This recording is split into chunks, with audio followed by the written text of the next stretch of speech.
So we're going to talk about Meath and Kildare now, because obviously it's something of personal interest to both of us. I was asking who has it worse. You reckon Kildare have it worse at the minute? I'm like, not sure about that. I still think that at least Kildare fans can look down on Meath fans and go, well, at least we're not you guys. Well, in the context of this week... Oh, no, we can't. In the context of this week, I suppose that the year started full of hope for Kildare. You know, they were in the Leinster final last year. They had gotten to Division 1.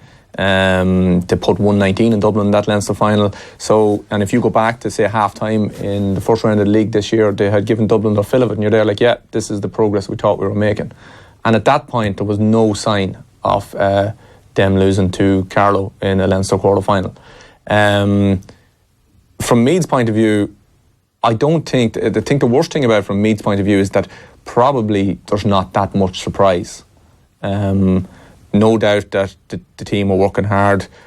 We have the best manager available to us, I believe, in Andy McEntee.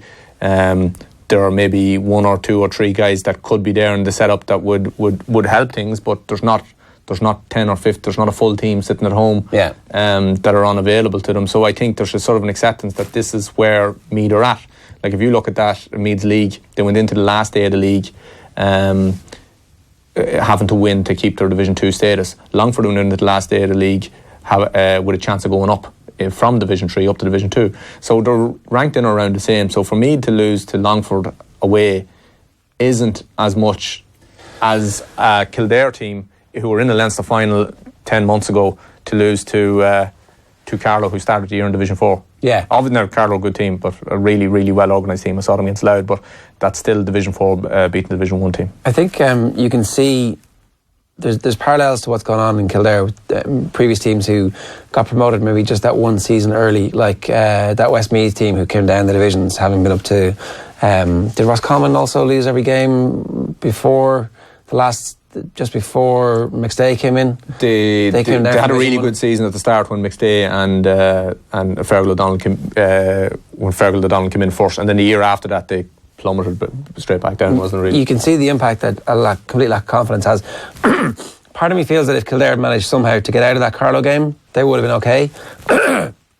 That this season wouldn't have been a complete write-off, which makes the Derry game now, like, if they lose the Derry game, then they stand on the precipice of absolute disaster. But if they win that Derry game, then there's a chance for them to get a bit of confidence through the... They have to go a long way to save their season, but don't they? Like, beating Derry won't do that. I'm even thinking longer term here. Like, if they lose the Derry game and nothing changes, there's every chance that they have one of those seasons next year where we're looking at Division 3 football very early on. Like, 3 games in, you're like, maybe we're a Division 3 team now. Yeah, I'd be surprised if around the team. I'd be surprised because there is... that's the other thing I would say, that like Kildare have had competitive underage teams, which Meath haven't had in the last couple of years, really.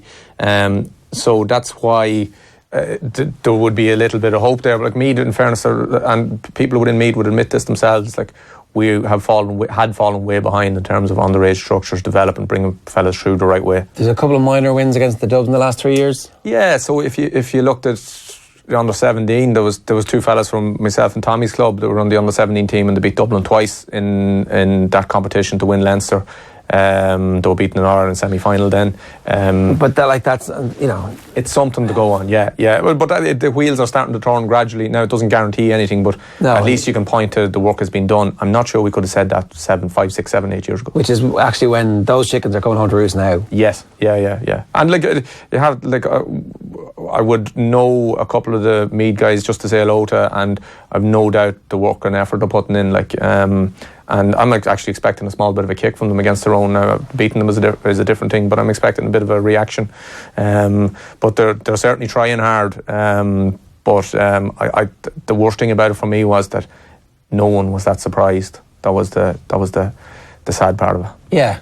It doesn't feel like there's any prospect of either of these two teams at the moment making the Super 8s, and really that would have been the thing that you would have pointed to look for. There's always one sort of cuckoo in the nest, but isn't there, in the quarterfinals? You know, there's always one team that sort of maybe gets a bit of momentum, maybe gets a kind draw or two, and then they pop up and they're in an All-Ireland quarterfinal. So there could be someone again, but I don't know. I'd be surprised now if Meath managed to get over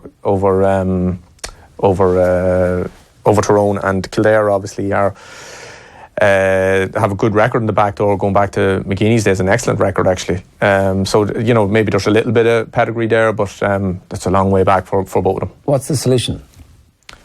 I think it's just it's hard work and a bit of astute management of resources. People, we talk about the resources thing so much, but there are playing numbers there, and whatever you say, that is absolutely a factor, and a very significant factor in terms of your ability to be competitive. So there are numbers there. There is tradition there to an extent, and they're two very important ingredients. What do you do with the tradition though that doesn't become like a millstone around your neck, like that you don't? Well, keep I think comparing? that's where Meath are at the minute, because if you go back to when, so I was born in 1984, so my childhood was All Ireland finals, 87, 88.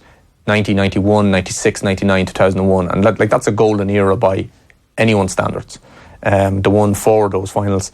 I think Meath are at the point now where they are still judged at those standards, and I still think for some teams, beating the image of that Meath team is still a big deal for them. They still like to beat Meath, even though Meath are, have been Division 2 county for quite a long time. I would say Kildare are one of those counties who are like, oh, we just beat Meath, that's fine. Yeah, we're going well here now. Yeah. But actually, it's not really that true anymore. It's not the milestone, but look, you can just hope that the wheel turns, because I think people in Meath are starting to get bit fed up with it, you know what I mean, and there will have to be a reaction. But the only way out of that is that Andy McAtee was talking to me, to keep working, and that's what they're doing now. I know that the under-20s had a good win against Wicklow the other night, and they're going up. They're out in Bank Holiday Monday again. They mentioned the under-17s to beat Dublin this year. The minors last year were 10 points up on Dublin at half time, and they managed to lose after extra time. But the minors year before that, I think they beat Dublin as well. Yeah.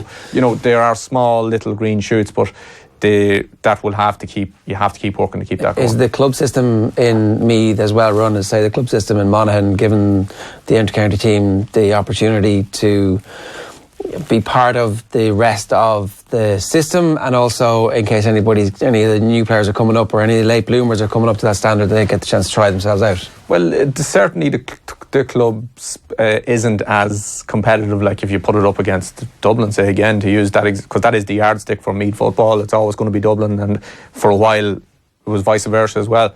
But the club scene in Meath, even when Meath football was strong, the club scene wasn't that strong. Like, we never won an Ireland club title.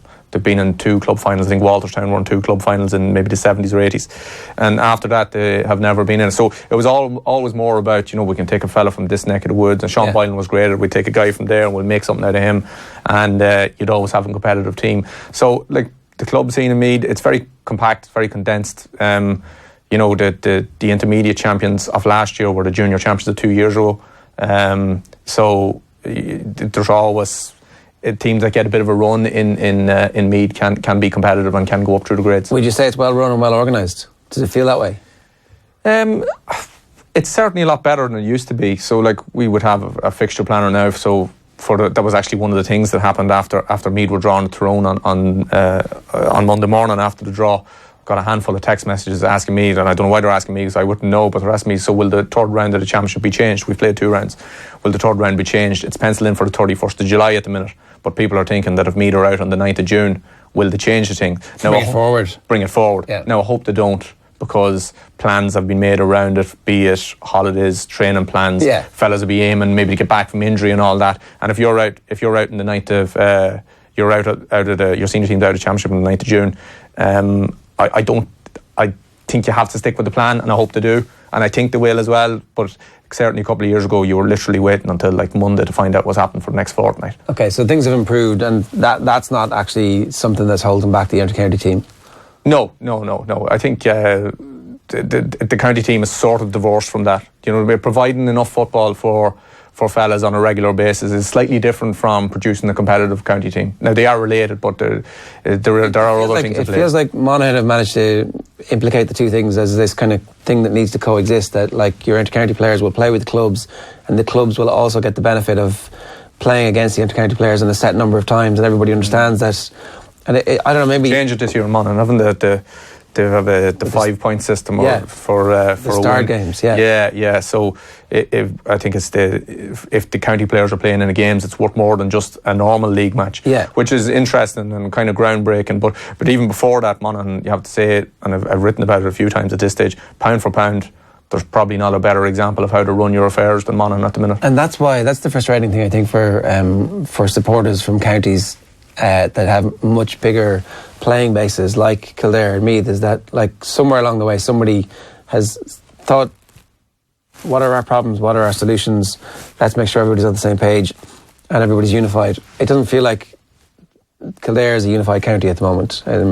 Maybe I'm wrong about that, but it certainly feels like there was hope for them, but wasn't there? It felt that way heading into the start of the league, and even throughout the league, the games that they were losing, like, you know, there was a few times when if somebody had taken a black card, a game would have finished a draw.